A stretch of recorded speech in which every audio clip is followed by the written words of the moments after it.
It was the contrasts that struck German ethnologist Paul Burckhardt when he visited Greenland as a member of a scientific expedition in 1937. The 43-year-old, who was also an Untersturmführer in the dreaded Schutzstaffel, or SS, noted with appreciation the majestic beauty of the harsh polar country, but also its unforgiving, even cruel character.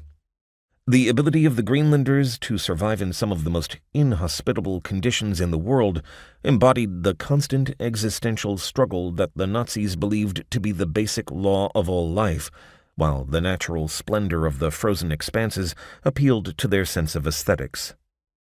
Perhaps more than any other place on Earth explored by the followers of Hitler's warped ideology in the ominous pre-war years, Greenland represented to them the world they wanted to create over the bodies of millions of innocents.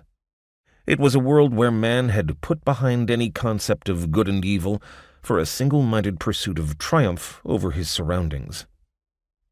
In a book published shortly after his return to Germany, Burckhardt extolled the Inuit hunter for his almost superhuman relish in a never-ending wrestling match with hostile elements. He needs the boundless space, the frothing sea, the raging storm. He needs the struggle in the kayak, the danger of the ice. Burckhardt declared his unadulterated sympathy with a land where compassion and sorrow were alien notions, describing the spirit that it fostered instead in Nietzschean terms. "I love life because I have the strength to live it. Will I be dead tomorrow? Why not? That will happen to us all."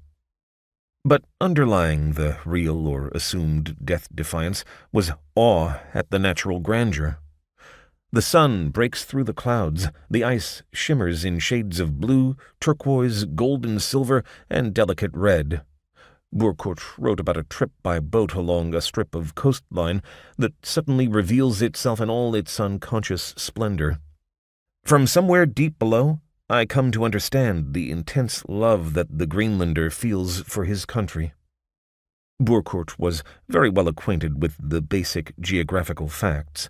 Greenland was the world's largest island, 3 times the size of the second largest, New Guinea, and by virtue of its sheer extent, it displayed all the extremes of an Arctic climate.